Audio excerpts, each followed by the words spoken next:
Bonsoir à tous. Souvenez-vous, ce fut un jour historique. Le 1er décembre 2016, le Congrès colombien ratifiait l'accord de paix signé entre le gouvernement et les FARC, les forces armées révolutionnaires colombiennes, mettant ainsi officiellement un terme à l'un des conflits les plus anciens au monde. Et l'Église colombienne, mais aussi la diplomatie du Saint-Siège ont joué un rôle de premier plan dans ces négociations de paix. Depuis, le pape François s'est rendu en Colombie, c'était en septembre dernier, où il a posé des gestes forts de réconciliation. Alors, de passage en France, j'ai la joie d'accueillir l'un des artisans de ce dialogue, Monseigneur Hector Fabio Henao. Monseigneur, bonsoir. Bonsoir. Un grand merci de nous rejoindre le temps de cette émission. Vous êtes directeur de la Caritas Colombie. Vous avez participé activement aux négociations de paix qui étaient engagées depuis 2012 et délocalisées à Cuba. Alors on va revenir avec vous sur la situation dans votre pays, pays d'Amérique du Sud d'environ 44 millions d'habitants, où la guerre, rappelons-le, une guerre d'une cinquantaine d'années, a fait environ 220 000 victimes et 6 millions de déplacés. C'est difficile à imaginer. Je voudrais que vous nous partagiez à la fois votre regard sur ce qui se vit aujourd'hui, 1 an et demi après cet accord qui a été signé, de nous dire comment évolue le pays, est-ce qu'on est sur ce chemin de paix. Et puis aussi, dans un deuxième temps, vous nous parlerez des pauvretés qui touchent la Colombie, mais aussi du rôle de l'Église, bien sûr, qui est au service des plus fragiles. On revient à cet accord de paix. Dites-nous un petit peu, 1 an et demi après, où en est la Colombie dans la mise en œuvre de cet accord? La mise en œuvre de l'accord a commencé il y a plus d'1 an et nous avons réussi à faire dans la première étape, c'est-à-dire les premiers pas de la mise en œuvre étaient bien passés parce que les guerrilleros, ils ont quitté les armes, ils ont donné les armes aux Nations Unies, ils ont conformé les partis politiques, alors ils participent à la vie politique de la Colombie. Et en même temps, on a commencé à faire des changements dans les territoires où ils ont été présents pendant des années. Il y a de grands défis parce qu'il y a encore le défi de la réintégration des guerrilleros, de l'ancien guerrilleros FARC. Ils se sont concentrés dans des points spécifiques pour la réintégration. Ils ont commencé à vivre là-bas, même.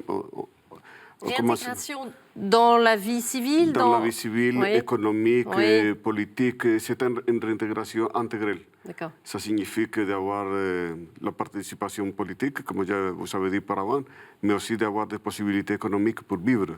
Bien sûr. Dans ce cadre, dans ce point-là de la réintégration économique, il y a beaucoup de défis à ce moment-là, parce qu'ils se sont rassemblés, c'était bien, ils se sont rassemblés dans les points qui sont sur l'accord, et ils ont commencé à vivre là-bas, mais l'État arrivait très lentement à ce point de réintégration. D'accord. Semble-t-il que les problèmes économiques, de donner des projets productifs, de donner la possibilité de travailler, etc., ça commence pas dans toutes les régions. Toutes les régions du pays, d'accord. On va revenir à ces défis.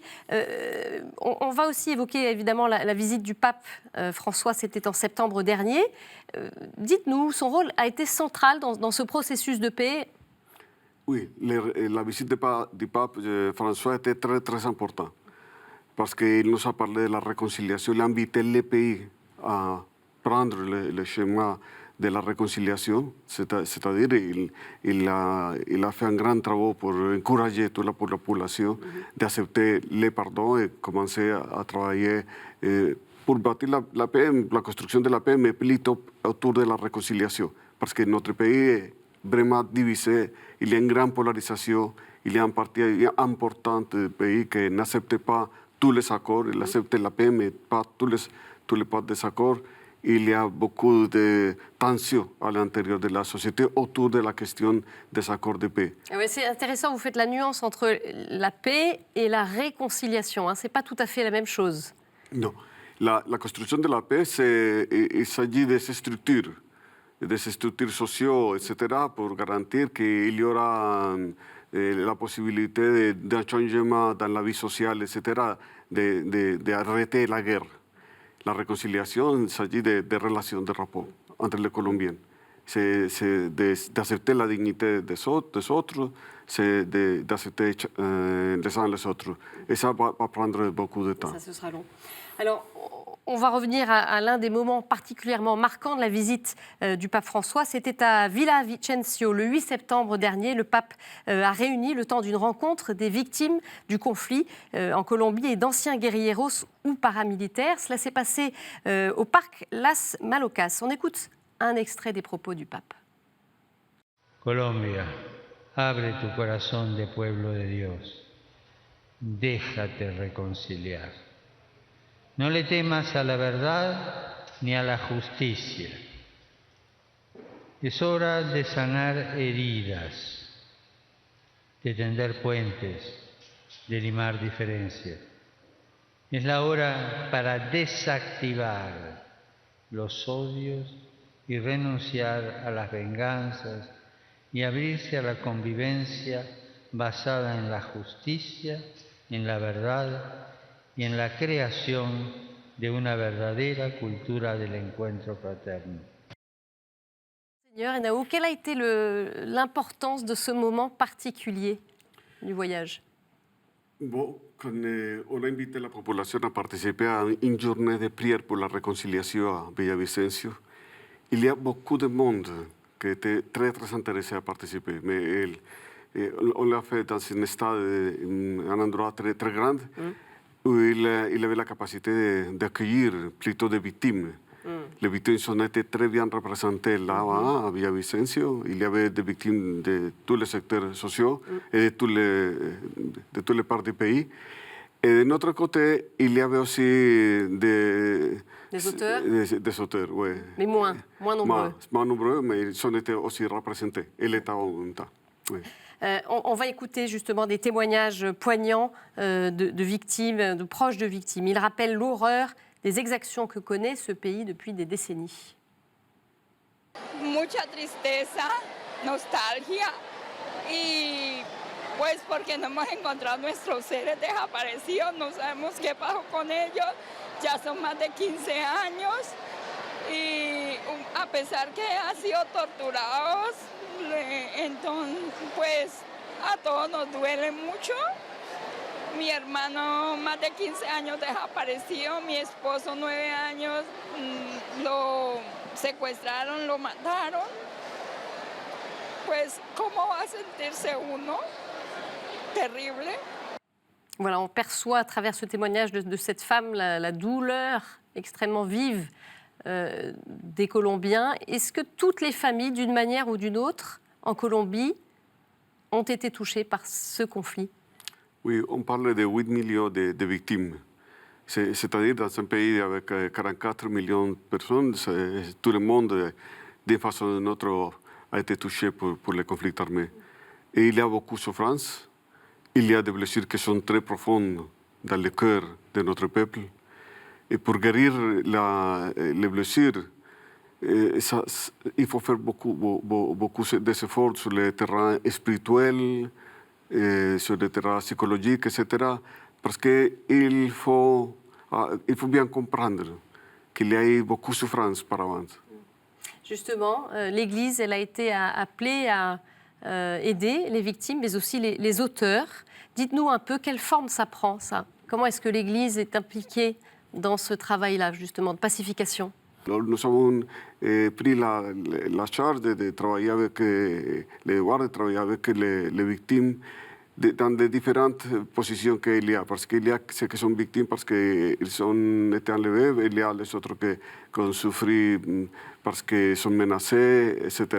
Alors, on a accueilli et nous avons fait un travail très important pour préparer les paroisses, pour préparer les curés, pour faire des travaux, d'écouter les victimes, d'être avec eux, de chercher d'avoir des solutions, même pour essayer de donner leur l'information sur les routes d'accès au droit. L'accès au droit, ça existe sur la loi, mais les personnes, généralement, ils ne connaissent pas. Et vous parliez de cette formation, notamment des prêtres, formation à l'écoute. Oui, c'est la formation des prêtres et des religieux de toutes les alliances pastorales a été très, très importante. Parce qu'ils n'avaient pas une formation spécifique pour essayer de travailler avec les victimes d'une façon vraiment claire. Alors, nous avons donné information parce que beaucoup de monde, quand ils sont menacés sur la campagne, ils sont venus chercher dans l'église, à la paroisse, ils sont venus chercher de l'aide. Ça a été normalement le point d'arrivée. Le premier point d'arrivée, c'était la paroisse, pour chercher protection. Et c'est la paroisse qui leur a donné la protection, qui leur a donné plus d'informations sur où aller, comment faire avec les autorités, tout ça. Alors, il y a aussi cette aide de la part de l'Église vis-à-vis des auteurs de crimes. Alors, dites-nous, qu'est-ce que vous faites? Ben, les auteurs de crimes, c'est différent. Et beaucoup, ils ont une histoire de violence derrière. Beaucoup, ils se sont engagés parce que leur famille a souffert des attaques ou des situations difficiles. Pas tout le monde, mais il y en a beaucoup qui ont souffert par avant.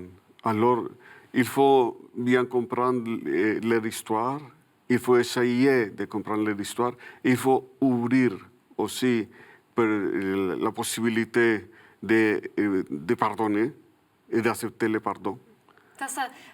Vous voyez des situations comme ça, de familles victimes qui pardonnent aux auteurs, aux bourreaux, ça vous le vivez? Oui, ça c'est extraordinaire. Quand les familles victimes ils prennent la décision de pardonner, ça c'est extraordinaire. Pas tout le monde est capable, parce qu'il y a beaucoup de haine dans la population, il y a beaucoup de souffrance à l'intérieur de la population. Mais on a réussi à avoir un groupe très important de familles qui sont capables de pardon. À Villavicencio, on a un témoin très intéressant d'une dame, elle s'appelle Pastora Mira. Elle a parlé au Saint-Père de sa histoire. Elle a dit, mon fils, il a été disparu. Elle a eu notre fille qui a été assassinée. Elle a dit, elle a porté la chemise qu'un des fils a donnée à l'autre avant de mourir. Elle a dit à Saint-Père, je pardonne de mon cœur. Et ça a été extraordinaire. C'était un témoin vraiment assez fort. Je pense qu'il y a beaucoup d'exemples. C'est pas impossible. Il y a beaucoup d'exemples de personnes qui ont pris la décision de pardonner et qui ont pris la décision de faire tout, de donner tous les efforts pour éviter que des autres personnes souffrent la même situation qu'ils ont souffert. Ça c'est le but. C'est dire, je suis capable de pardonner, je vais travailler jusqu'à la fin pour éviter que les autres familles souffrent comme nous avons souffert. Oui. Alors, il y a des défis, vous le disiez tout à l'heure, des zones qui sont encore très, très marquées et pour lesquelles il n'y a peut-être pas encore toutes ces actions, ce déploiement pour la réinsertion notamment. Je pense aussi à d'autres guérillas qui n'ont pas encore signé d'accord de paix, puisqu'il n'y a pas que les FARC, il y a notamment l'Armée de Libération Nationale, qui est la deuxième guérilla du pays. Le processus est engagé de négociation, mais c'est difficile et l'Armée de Libération Nationale a notamment demandé la médiation de l'Église. Comment est-ce que ça peut évoluer selon vous? À quelles conditions il va y avoir un accord? La guérilla de l'Armée de Libération Nationale et le gouvernement, ils ont invité la conférence épiscopale et Nations Unies pour suivre les cessez-le-feu. Alors, c'était l'année dernière, la fin de l'année, quand ils ont pris la décision, et cessez-le-feu ça a fini au mois de janvier. Immédiatement, il y a eu beaucoup d'attaques, il y a eu beaucoup d'actions militaires de la part de la guérilla.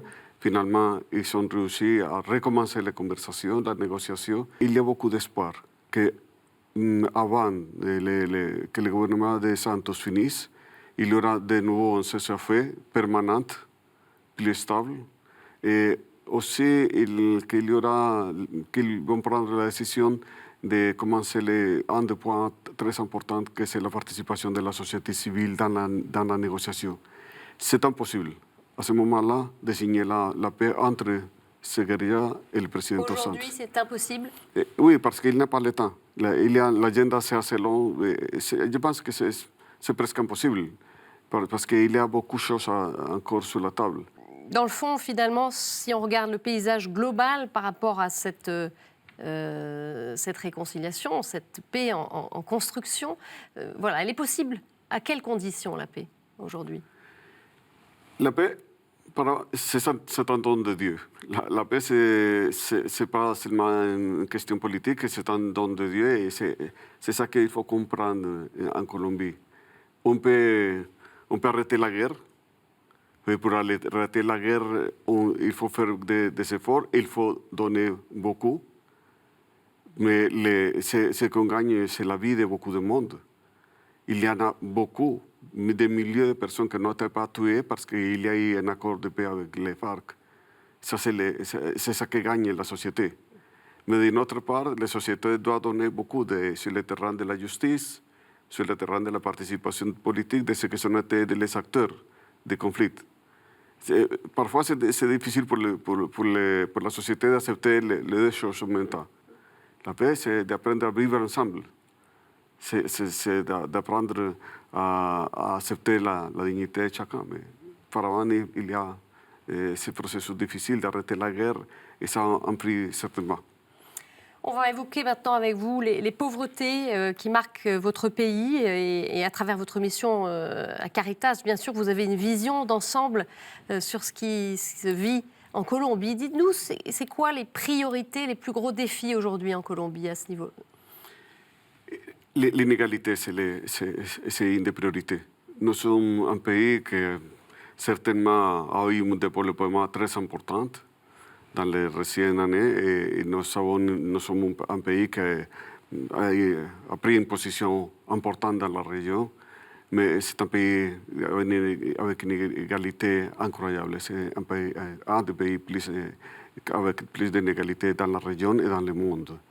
C'est-à-dire qu'il faut encore avoir plus de justice sociale, il faut avoir un peu plus d'opportunités pour la population qui se trouve en situation d'exclusion sociale, c'est-à-dire donner une éducation de qualité à la population, c'est-à-dire donner aussi la possibilité de travailler aux ceux qui sont plus pauvres. Et ça c'est pour moi un des plus importants défis. Et de l'autre côté, il faut renforcer la démocratie. Il faut lutter contre la corruption. Il y a beaucoup de corruption. Ça, c'est incroyable. Vous avez une inégalité terrible, mais en même temps, vous avez une corruption assez forte dans toutes les institutions. Parce que la corruption, ce n'est pas une question de l'État. Il y a les autres, de l'autre part, qui payent. Alors, c'est une corruption un petit peu généralisée. Et la Colombie, un des grands défis, c'est la corruption. Alors, on va voir un exemple de ces pauvretés en plein centre de la capitale, Bogota, dans le quartier de Santa Fe. Drogue, prostitution et violence s'étalent à la face de tous. Et c'est au cœur de cet enfer moderne que la communauté des serviteurs du serviteur œuvre en faveur des plus démunis. Leur action, nourrir tant matériellement que spirituellement, c'est blesser de la vie. La communauté est particulièrement attentive aux enfants de la rue ou de la prostitution, première victime de la misère sociale colombienne. On regarde cet extrait de reportage. Dos criaturitos son del barrio Santa Fe también. Ellos viven en unos lugares muy tristes. Disons que le repas qu'on leur sert ici quotidiennement est comme un appât pour se rapprocher d'eux et leur parler. Parce que tous les jours, ils portent en eux des douleurs dans le cœur. Ce sont des enfants qui sont violés ou battus par leurs parents. Ils viennent souvent ici avec des blessures physiques. Leur papa et leur maman sont les voleurs ou les drogués du quartier. Donc vraiment, ce repas est surtout un biais par lequel on attire ces enfants pour les encourager à faire quelque chose dans la vie et à ne pas reproduire ce que font leurs parents. Car dans le quartier de Santa Fe, les habitudes familiales se transmettent presque fatalement de génération en génération. C'est le cas par exemple chez Jean Paul. Sa sœur se prostitue pour gagner de l'argent, comme sa mère avant elle. Lui touche à la drogue. Et comme beaucoup de jeunes de Santa Fe, Jean Paul cherche une échappatoire, toute droite sortie de la télévision. Je pense devenir tueur à gages. J'ai vu plein d'amis mourir. poignardés ou tués par balle. Je ne voudrais pas qu'il arrive la même chose à mes frères. Ce cercle infernal, la communauté des serviteurs du serviteur tente de l'enrayer par l'éducation. Sur les 350 jeunes qui viennent au centre tous les jours, pas un ne manque à l'école, c'est une condition non négociable. Et puis la vie de prière est encouragée, comme les petits actes de conversion au quotidien. Dans l'enceinte de la communauté, Jean-Paul semble d'ailleurs être un autre adolescent. On rencontre Dieu ici. On a beaucoup d'opportunités pour ça. Quand on prie ou quand on demande qu'il nous délivre de toutes les mauvaises choses. Par exemple, voler et fumer et consommer des drogues, toutes ces choses de la rue. Ça nous conduit sur le mauvais chemin, à la perdition. Dans certains cas extrêmes, la communauté a même réservé une maison où une douzaine d'enfants vivent à demeure. Voilà un reportage à retrouver sur notre site internet qui était réalisé en partenariat avec l'aide à l'Église en détresse. Monseigneur, ces enfants que l'on a vus, qui sont pris dans un cercle vicieux de pauvreté, est-ce qu'ils peuvent en sortir? Est-ce que c'est possible d'envisager un avenir? Beaucoup de ces enfants, ils sont venus de la campagne à cause de la violence. Leurs parents sont arrivés dans des villes comme Bogotá à cause de la situation terrible qu'on vécut avec les conflits armés. Et ça, c'était une des priorités après la signature de la paix avec les FARC, de donner la possibilité aux communautés de rester dans la campagne, de vivre d'une façon digne. Mais il faut faire encore beaucoup d'efforts. Nous, la Caritas colombienne, nous travaillons de façon très forte avec les communautés au niveau rural pour leur donner des possibilités de produire, etc. Il y a beaucoup de projets productifs et on travaille aussi beaucoup dans les villes comme Bogotá, Medellín, etc. parce qu'il y a beaucoup de personnes qui sont dans des situations d'exclusion sociale. Et nous savons encore plus aujourd'hui avec toutes ces personnes qui sont arrivées de Venezuela. Et nous avons un assez grand nombre de migrants, oui. Les chrétiens en Colombie, comment est-ce qu'ils sont appelés à agir justement chez vous, dans votre pays, pour lutter contre ces différentes formes de pauvreté? Nous avons chaque année la campagne de Carême pour inviter, pour sensibiliser sur la situation sociale et pour inviter tous les chrétiens à avoir une position sur la solidarité avec les autres, pour essayer de changer aussi la mentalité. Parce qu'il y a beaucoup de monde qui peut donner un peu, qui peut aider les autres. Alors pour les inviter à faire comme un corps, l'Église est le corps de Christ, solidaire. La phase de miséricorde de l'Église, c'est très, très importante. Et c'est chaque chrétien qui a la possibilité de s'engager. Alors nous faisons des projets très concrets avec la population pauvre, qui est marginalisée, la population vulnérable. Alors il y a beaucoup de projets pour le développement humain, etc. Et nous invitons toute la population à donner les efforts et les contributions à ce projet-là. Et votre espérance aujourd'hui, Monseigneur, on le voit bien qu'il y a beaucoup de choses, beaucoup de défis encore en Colombie, mais quelles sont vos raisons, vous, d'espérer? J'espère qu'on va réussir la réconciliation. J'espère qu'on va réussir à pardonner les uns les autres. J'espère qu'on va réussir à construire un monde différent, avec plus de solidarité, d'égalité, qu'on va réussir à donner l'opportunité à ceux qui sont les victimes, qui ont souffert beaucoup. Parce que les personnes, quand ils quittent la campagne à cause des conflits armés, ils arrivent dans les bidonvilles, à Bogotá, Medellín, Cali. Ils doivent vivre d'une façon terrible. Ils n'ont rien du tout à manger, à faire, parce qu'ils ne connaissent pas comment travailler dans une ville assez grande, etc. Et leurs filles, ils ne sont pas, lorsque les parents n'ont pas la possibilité de travailler, les filles sont plus ou moins dans la même situation. Alors, on s'engage beaucoup à ça. On s'engage beaucoup avec la population plus vulnérable et j'ai l'espoir qu'on va réussir à ouvrir une autre façon de vivre, une autre façon d'avoir la justice dans notre pays. En quelques mots pour terminer, il nous reste une quarantaine de secondes, Monseigneur. Quelle est la prière que vous souhaitez partager à nos téléspectateurs qui peuvent aussi porter cette prière avec vous? Je me rappelle très bien la prière que le Saint-Père a fait à Villavicencio quand devant le Christ qui a été mutilé pour une attaque à une petite église à Bojaya, au département de Chocó. Le Saint-Père a dit à tous, il faut ajouter le Christ qui a perdu les bras, qui a perdu beaucoup dans son corps. Il faut mettre, nous sommes son bras, nous sommes les mains de Christ, nous sommes les pieds que le Christ a perdu, sommes nous. Alors ça c'est la prière. On doit aider le Christ qui a souffert. On doit être ces parties qu'il a perdues à cause de la violence. Et ce crucifix qui avait été très, très abîmé lors de cette attaque d'église. Merci beaucoup, Monseigneur Henao, d'être venu sur ce plateau. Merci aussi, bien sûr, au Secours catholique qui nous a aidés dans la réalisation de cette émission. Je précise pour nos téléspectateurs qui souhaiteraient en savoir plus sur l'action de Caritas en Colombie, qu'ils peuvent consulter le site qui s'affiche sur vos écrans, caritascolombiana.org. C'est la fin de cette édition. Vous pouvez la retrouver sur notre site et nos réseaux sociaux. Très belle semaine à tous. On se retrouve mercredi prochain. Au revoir.